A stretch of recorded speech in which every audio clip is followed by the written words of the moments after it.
क्या कभी ऐसा लगा है कि बिजनेस की किताबें इतनी सारी हैं कि समझ ही नहीं आता कहां से शुरू करें?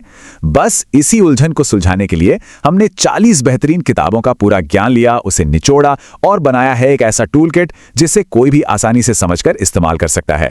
जरा सोचिए, इन 40 किताबों को पढ़ने और उनके सार को निकालने में पूरे 3 महीने लगे। ये सारी मेहनत इसलिए की गई ताकि किसी को भी सिर्फ सबसे जरूरी और काम की जानकारी मिले और कीमती वक्त बचे। तो इन सभी किताबों का जो निचोड़ है वो नए उद्यमियों के लिए एक ही जगह पर एक बहुत ही पावरफुल टूल किट के तौर पर पेश किया जा रहा है। तो इस सफर में हम 4 जरूरी हिस्सों पर फोकस करेंगे। पहला, जब जेब में कुछ ना हो तो शुरुआत कैसे करें।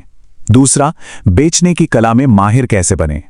तीसरा, मार्केटिंग की दुनिया में अपनी पहचान कैसे बनाएं। और चौथा, पैसों को प्रोफेशनल की तरह कैसे मैनेज करें। तो चलिए शुरू करते हैं। तो पहला हिस्सा और शायद सबसे बड़ा सवाल, बिना किसी जमा पूंजी के बिजनेस कैसे शुरू करें।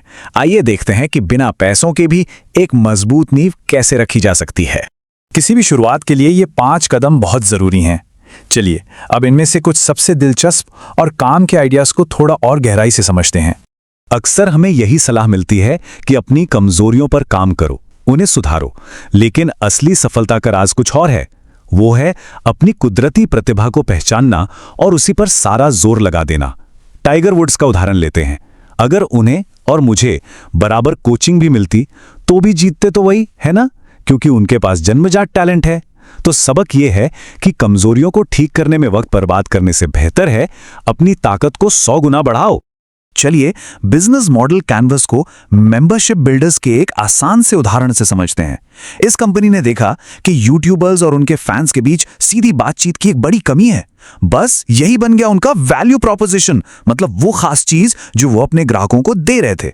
उन्होंने बड़े बड़े यूट्यूबर्स को अपना ग्राहक बनाया और कमाई का जरिया मेंबरशिप फीस का सिर्फ 10% हिस्सा। यह दिखाता है कि एक साफ सुथरे प्लान में कितनी ताकत होती है। अब आते हैं दूसरे हिस्से पर, बेचने की कला। और हां, ये सिर्फ सेल्समैन के लिए नहीं है। हम सब अपनी जिंदगी में हर रोज कुछ ना कुछ बेच ही रहे हैं, कभी कोई आइडिया तो कभी कोई प्रोडक्ट। एक अच्छी सेल की प्रक्रिया में ये 5 पड़ाव आते हैं, एक सही माहौल बनाने से लेकर आखिरकार डील पक्की करने तक। इस तकनीक को कहते हैं प्राइस एंकरिंग। परसुएजन नाम की किताब में एक कंसल्टेंट अपनी असली कीमत बताने से पहले मजाक में ये लाइन बोल देता था, और जानते हैं क्या हुआ? इस एक मजाक ने ग्राहकों को डिस्काउंट मांगने से ही रोक दिया। यह दिखाता है कि किसी के दिमाग में डाली गई पहली जानकारी उसकी सोच को कितना बदल सकती है। नेवर स्प्लिट द डिफरेंस किताब से लिया गया ये एक सवाल किसी भी बहस को सहयोग में बदल सकता है। मान लीजिए मकान मालिक ने किराया बढ़ा दिया। अब लड़ने के बजाय बस इतना पूछिए, मैं भला ये कैसे कर सकता हूं? इस एक सवाल से आप गेंद उनके पाले में डाल देते हैं। अब ये उनकी भी समस्या बन जाती है और उन्हें आपके साथ मिलकर कोई हल निकालना ही पड़ता है ना कमाल की चीज। और अब हमारा तीसरा हिस्सा, मार्केटिंग में महारत। सोचिए, दुनिया का सबसे बेहतरीन प्रोडक्ट भी तो किसी काम का नहीं अगर लोगों को उसके बारे में पता ही ना चले। एक कामयाब मार्केटिंग मशीन बनाने के लिए इन कदमों पर चलना जरूरी है, जो नए ग्राहक लाएं और पुराने ग्राहकों को बनाए रखें। सोचिए, सड़क के किनारे सैकड़ों भूरी गायें खड़ी हैं, कोई ध्यान नहीं देगा, लेकिन अगर उन्हीं के बीच एक बैंगनी रंग की गाय खड़ी हो तो सबका ध्यान उसी पर जाएगा। यही है पर्पल काउ का सिद्धांत। आपका बिजनेस इतना अनोखा और असाधारण होना चाहिए कि लोग उसके बारे में बात करने से खुद को रोक ही ना पाएं। किताब द मॉम टेस्ट हमें सिखाती है कि सही सवाल कैसे पूछें। अगर दोस्तों या परिवार से सीधे पूछेंगे कि मेरा आइडिया कैसा लगा, तो झूठी तारीफ ही मिलेगी। वो दिल नहीं दुखाना चाहेंगे। इसके बजाय उनके पुराने अनुभवों के बारे में पूछिए, जैसे पियानो सीखते वक्त सबसे बड़ी मुश्किल क्या आई। इससे जो जवाब मिलेगा वो कड़वा हो सकता है, लेकिन होगा 100% सच्चा और काम का। और अब हम आ गए हैं अपने आखिरी और बहुत ही जरूरी विषय पर। पता है, कई कामयाब बिजनेसमैन भी पैसों के मैनेजमेंट में मात खा जाते हैं। ये एक ऐसा हुनर है जिसे अक्सर लोग नजरअंदाज कर देते हैं, लेकिन इसके बिना गाड़ी ज्यादा दूर नहीं चलती। पैसों के सही मैनेजमेंट के लिए ये 5 आदतें बहुत जरूरी हैं, अपने खर्चों पर नजर रखने से लेकर आने वाले जोखिमों को कम करने तक। हम सब ने स्कूल में पढ़ा है, बिक्री में से खर्च घटाओ तो मुनाफा बचेगा। लेकिन प्रॉफिट फर्स्ट किताब इस फॉर्मूले को ही पलट देती है।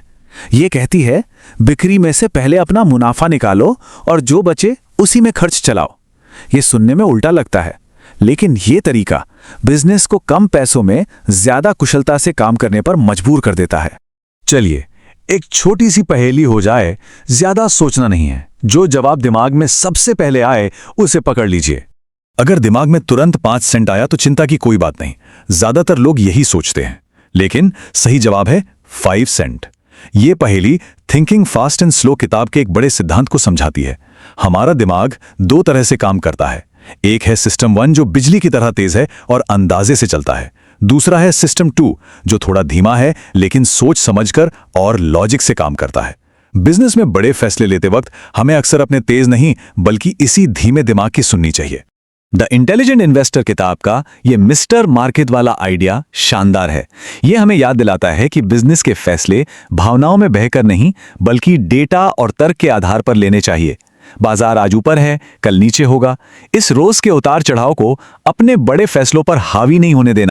तो इन 40 किताबों के गहरे समंदर से मोती निकाल के अब हमारे पास एक पूरा टूल किट तैयार है। चलिए जो सबसे जरूरी बातें सीखी उन्हें एक आखिरी बार दोहरा लेते हैं। तो ये हैं 4 सबसे बड़े सबक। पहला, अपनी ताकत पर खेलो। दूसरा, हर बातचीत को टकराव नहीं सहयोग बनाओ। तीसरा, आपकी कहानी का हीरो आपका प्रोडक्ट नहीं आपका ग्राहक है। और चौथा, हमेशा हमेशा पहले मुनाफे का हिस्सा अलग रखो। तो अब जब ये पूरा टूल किट सामने है, सारे औजार तैयार हैं, तो असली सवाल ये है, इस शानदार इमारत को बनाने के लिए पहली ईंट कौन सी और कहां रखी जाएगी?